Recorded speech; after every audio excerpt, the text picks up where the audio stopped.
Good morning, Trinidad and Tobago. David Welch, Trio.Tt, live now with the leader of the First Wave movement, Brother Umar Abdullah. Currently, there's a standoff between some family members and also the Augustus Long Hospital. So we're going to get some more information from the leader of the First Wave movement, Brother Umar Abdullah, as to exactly what is taking place out here today.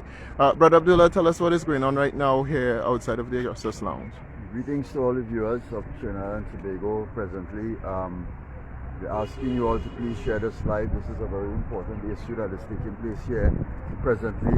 As you all would have known, we were here last evening concerning a death of another family member, and that obviously did not go too well. We raised the issues concerning that particular death of that particular family member. And we started to get a lot of calls from a lot of other concerned family members who have loved ones at this institution, this criminal institution that we have here in Point-A-Pierre in San Fernando. And I would have said it before, and I have no apology for saying it. It is a criminal institution because people are going in there and they are dying because they are not being attended to. Their issues are not being attended to. The only issue that any doctor in that institution is paying attention to is COVID-19. And people are being given PCR tests over and over and over until those PCR tests come back positive. Family members are not being informed as to what is happening to their loved ones, what type of treatment their loved ones are being given, and they're not being given the opportunity to speak to their loved ones as well. You could well imagine the distraught of this family, the Baker's family. All right, they have a father that's there. He's 83 years old. 83 years old. He has a wife who's presently at home. Recently fell down, broke her hip. All right, she has low blood pressure. You know, she's constantly worried about the situation concerning. You can imagine trauma upon trauma, trauma upon trauma. This individual here, the daughter of the Mr. Errol Baker, she has not been sleeping for the last couple of weeks. She has not been sleeping. Look at her. Take off the mask. Take off the mask. All right. This is the daughter. Look at strapped on to the bed. He's not having any communication with the family. Family are not being able to communicate with the father. They're very, very concerned about their father. The mother is at home. She can't make the trip here. She cannot come. And you could well imagine what this family is going through. And this is just one family. We are waiting another family, a Bach family, who has their mother-in-law there at the institution as well, and similar circumstances surrounding that individual.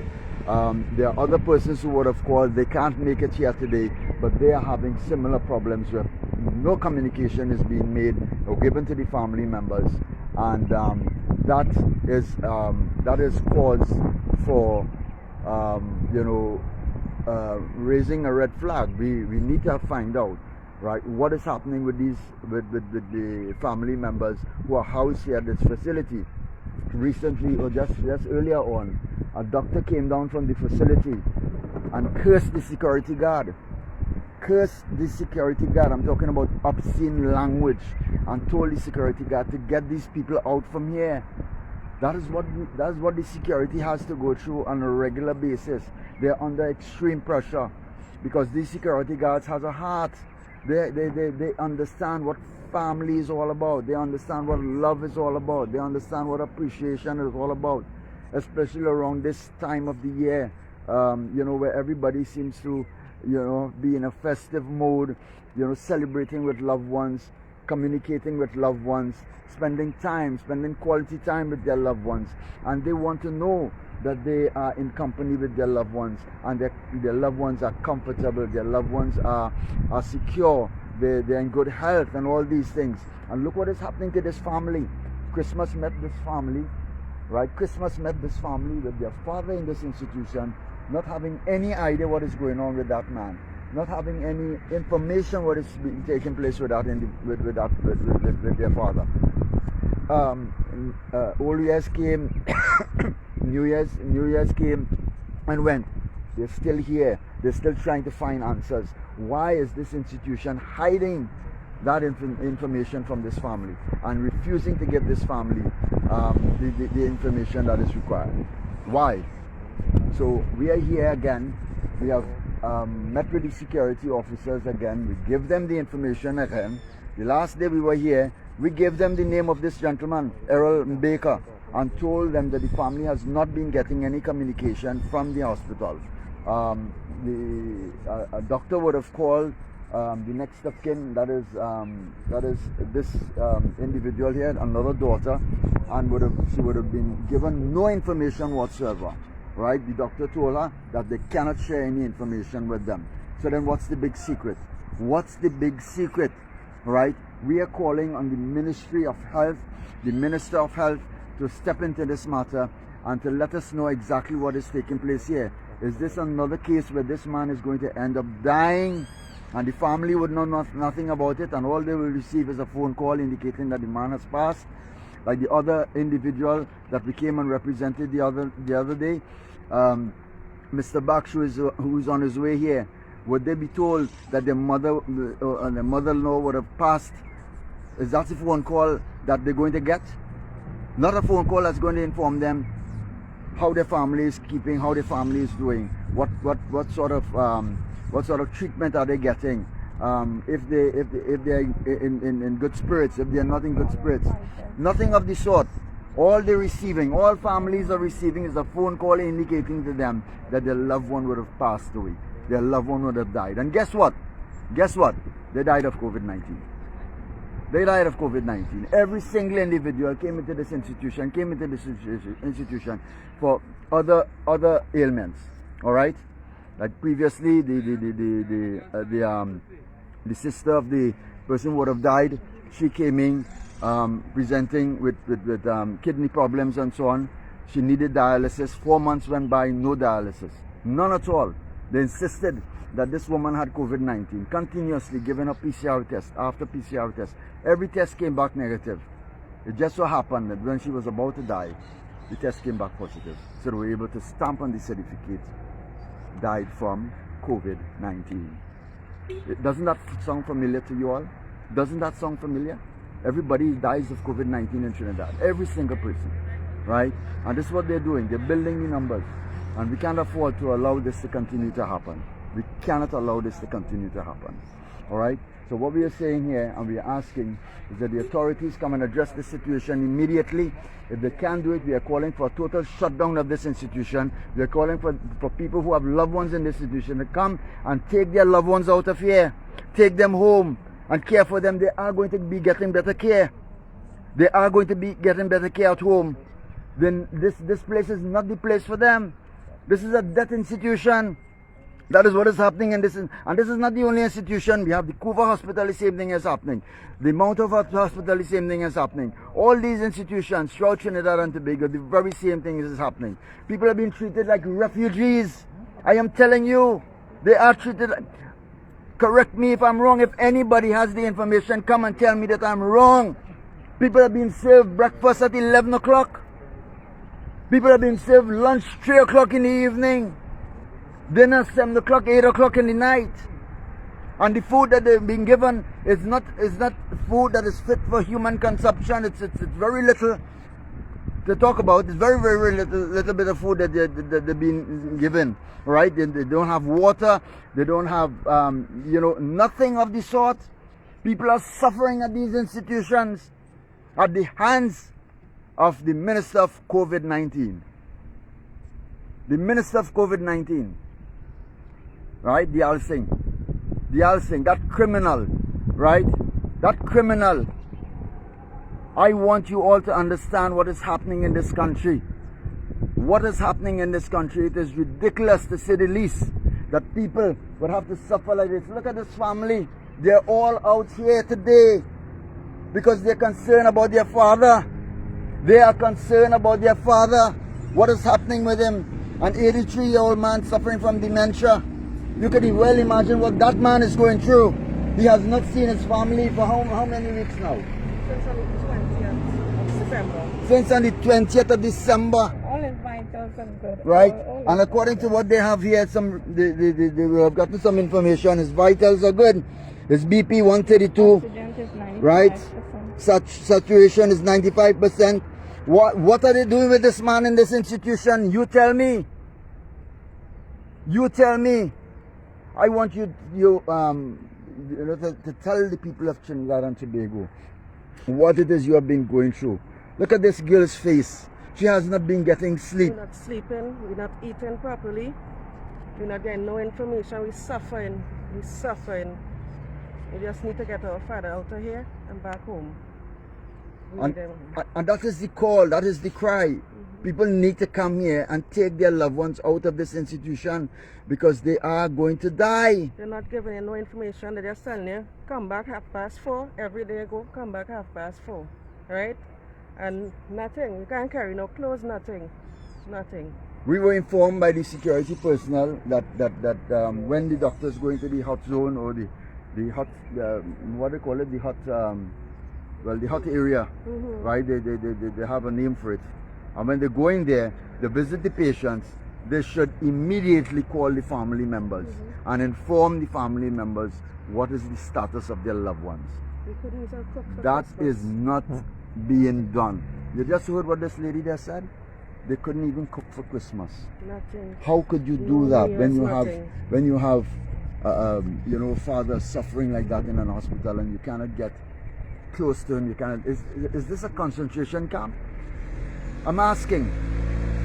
You hear these stories in other countries, in Israel and Palestine and Syria and Iraq and so on, where people are in concentration camps and you can't go and visit them, you can't get letters to them, you can't get food to them, you can't get aid to them, right? Is this a concentration camp? Is this what it is in this country? Are the hospitals in this country concentration camps where people visiting those institutions for their ailments to be addressed? You've been taken into a room and been told that you're suffering with COVID-19 and you have to go through a PCR test and you're not being given no medication, no treatment whatsoever until that PCR test results come back in. So if you could go into a bus head, your head could be split open, right? Going to the hospital, they have to do that PCR test first. And they have to get the results of that PCR test first before they attend to your bus head. And mind you, if that test come back positive, they're going to treat you for COVID-19, not the bus head. Not the bus head. It's a similar thing that happened in Tobago. The man presented himself with gastro problems. They never treated the man for gastro problems, even though the private doctor indicated he had a 6-hour window for his ailment to be treated with. 6 hours. They never treated with it. They told him he had a cough, and because of the cough, they tested him. And it came back positive. They said he had COVID, and they started to treat him for COVID.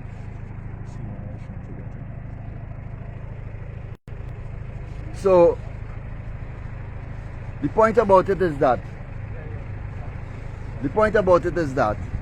we need.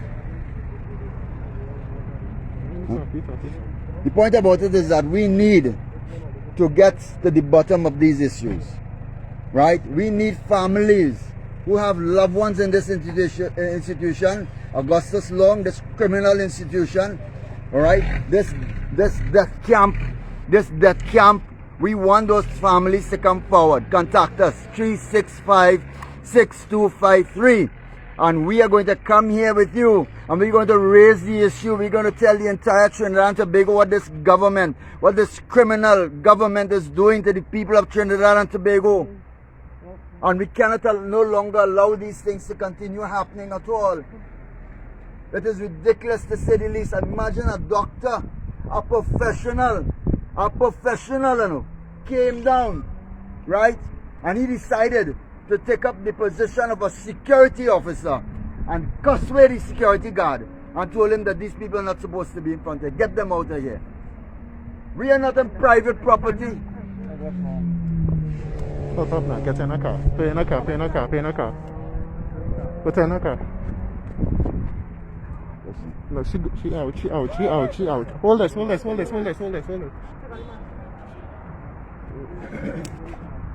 Come now, Papa. Oh shit. Lift up, lift up. Hold her. Which car she going in? Which car she going in? Behind us. Let's open the door. The first car, this car. Oh. Out the shade, and get water immediately, right? You can head first, somebody go on the other side, please. Pull up the seat. Pull up the seat. Come.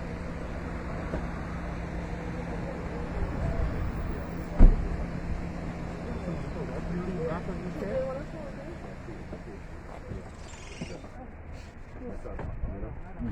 Lalo, what's up? My water is chilling. Let's get full. Sorry, I didn't use it. Is it quick?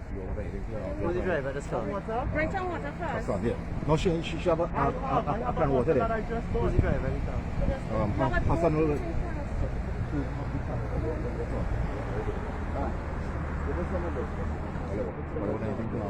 No, we take care of this place.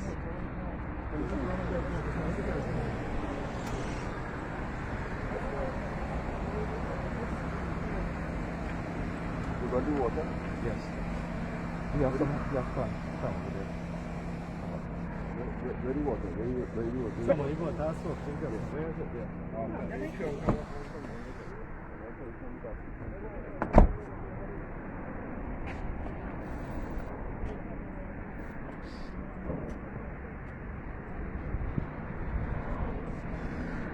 Put on the AC in the car for me, please.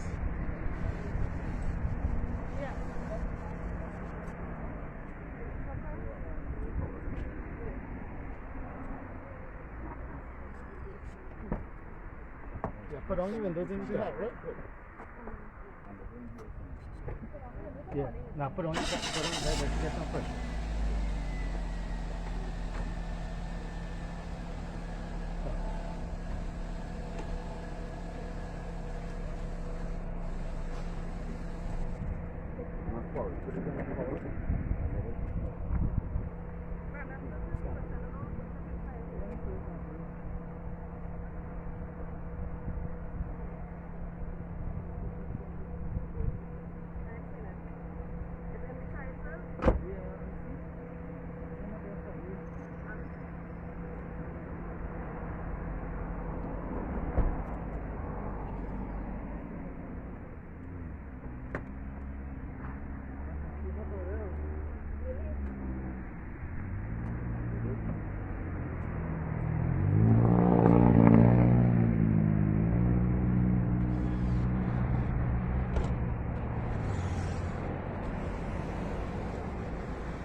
Yes, folks, so you just saw what happened, and this is the trauma that family members has to endure on a daily basis in Trinidad and Tobago. And this man is still alive. Imagine those persons who would have died as a result of maltreatment, misdiagnosis, and a host of other malpractices within the medical fraternity. Those people that we represented the last time, the sister who passed away. Last night we got a message that the aunt of that woman passed away as well. So that family is grieving two deaths as a result of malpractice. Two deaths as a result of malpractice. And that family is grieving two deaths at this point in time. What would this family do if they were to get a call now that their father passed? What would this family do? What would happen to this family? My dear brothers and sisters, comrades, Trinidad and Tobago, this cannot continue to happen. We as a people need to stand up. We have to stand up to this criminal regime, this totalitarian government, and we have to tell them where to get off. We have to tell them where to get off. This institution needs to shut down.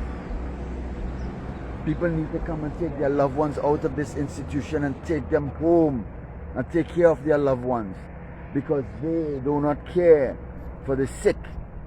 They just want people to die. They just want people to die. and to stamp on their death certificates due to COVID-19. That's what they want. That's what they're doing. And we have to say no to this foolishness that is happening in this country. And it's not just this institution. Every single health facility in this country needs to shut down. Somebody needs to take over. Somebody with a heart. Somebody with real medical experience. Somebody with real science needs to take over these institutions in this country. We should not be allowing this to happen to our families. No.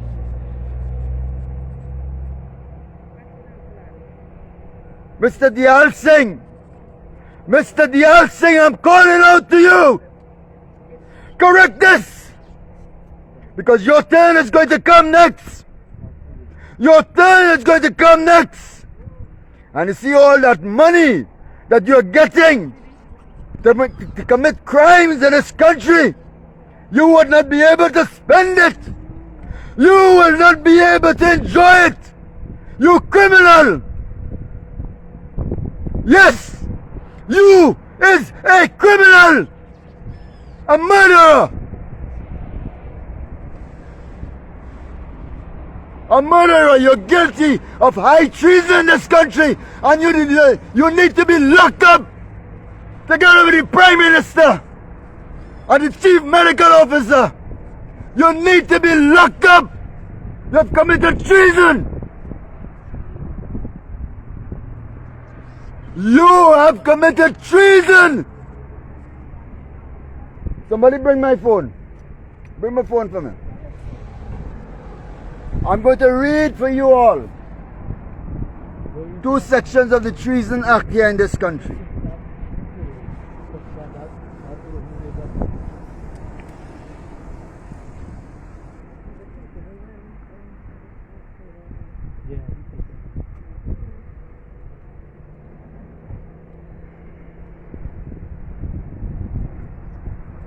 Just give me a couple.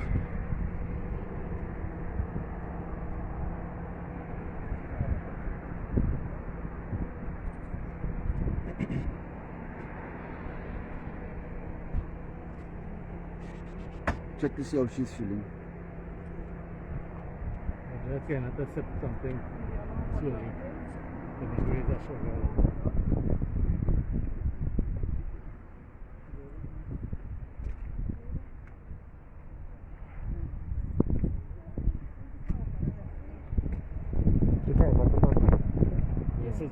This is nothing but murder by malpractice. Murder by malpractice. Deliberate, it's deliberate. Yes. No malpractice, that's deliberate. It's deliberate, no malpractice. Malpractice, malpractice is when there's a genuine error, genuine mistake.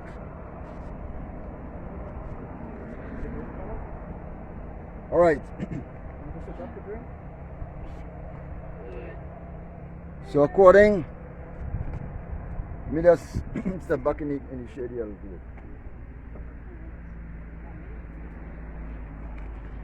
So I want to read for you all Trinidad and Tobago, the Treason Act of Trinidad and Tobago. And I want you to be the judge whether or not our Prime Minister or Minister of Health, the Chief Medical Officer or Attorney General are not to be charged for high treason in this country. And it says in the Act, Section 2, any person, now I want you all to listen to this carefully, those who have sense would understand, any person owing allegiance to the state who, whether in Trinidad or elsewhere, forms an intention to levy war against the state or to overthrow the government or the Constitution of Trinidad and Tobago by force, and manifests such intention by any overt act our constitution have been overthrown by this government because they are no longer following the laws of our constitution. No longer are they following the laws of our constitution. B, adheres to the enemies of the state by giving them aid or comfort. Let me read that again. Adheres to the enemies of the state by giving them aid or comfort. These international globalists, Bill Gates and Fauci and these guys who are before all the criminal courts in this world for crimes against humanity, this government is giving them aid and comfort. And it continues to say, who is guilty of this? Right? Is guilty of treason and liable to suffer death by hanging. It continues, section 3, subsection 1. Any person who forms an intention to effect any of the following, that is to say, A, to levy war within Trinidad and Tobago in order to force, in order by force to dispose from his office the president or any member of the cabinet, or in order to force or constrain to compel the government of Trinidad and Tobago, listen to this, to change its measures or counsels, or in order to put any force or constraint upon, or in order to intimidate or override Parliament. B, to introduce any alien with force to invade Trinidad and Tobago. Tell me what this injection is. Tell me if this injection is not an alien force to invade this country and kill its people, and manifests such intention by an overt act is liable to imprisonment of life for life. Imprisonment for life.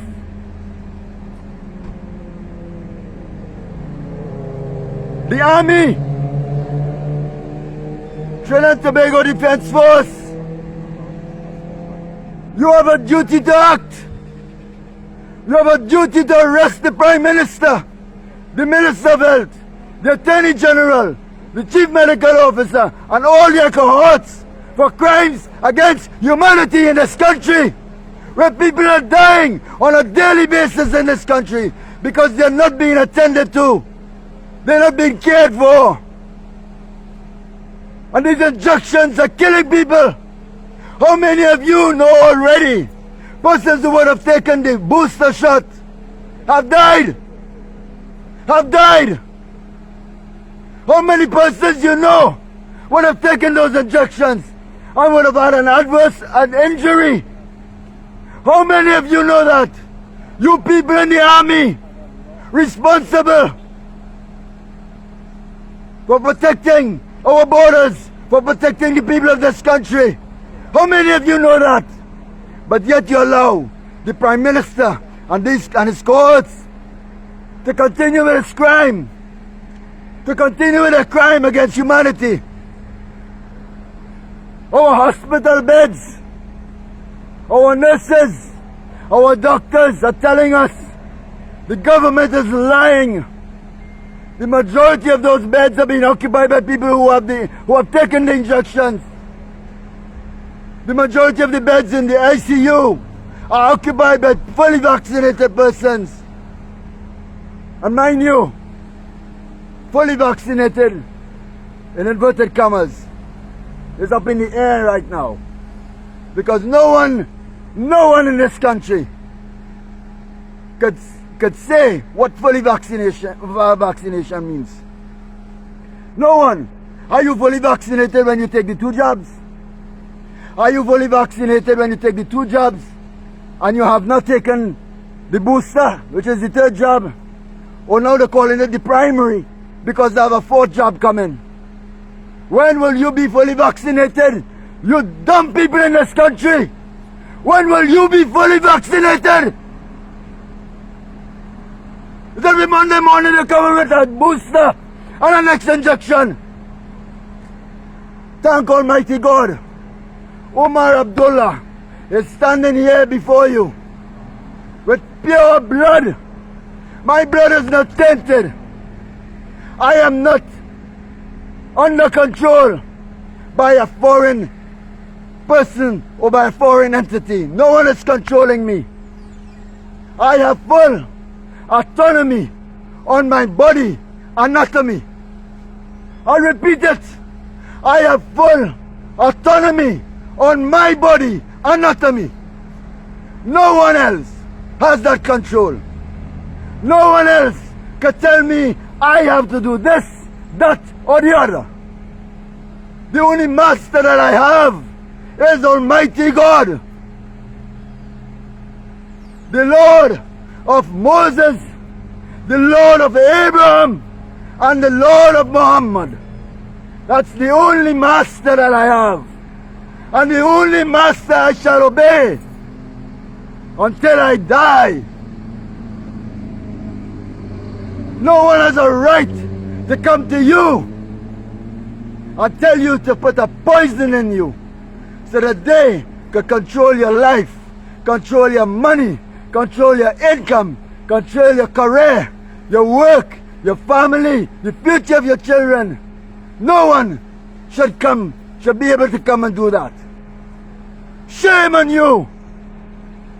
Shame, shame, shame on you! Every day, look yourself into the mirror and ask yourself, am I in control? Am I in control? Ask yourself that question. Prime Minister Rowley, Minister Dial Singh, Faris Alwari, and all your cohorts, I am telling you all, we, the First Wave Movement, are coming after you. We are coming to get you, and you will not be able to escape. You will not be able to escape. You're criminals, and you deserve to be locked up. Locked up.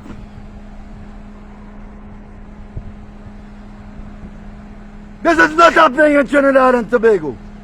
And come the 15th of January, where you're trusting to retain workers' salary, that too is not going to happen.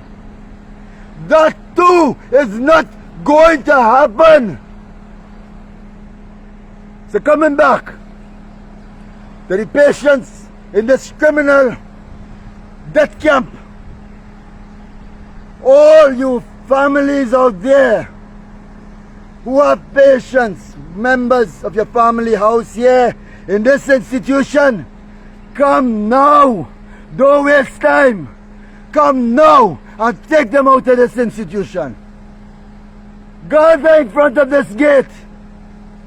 And if all is scared, call me when I reach. Call me when I reach.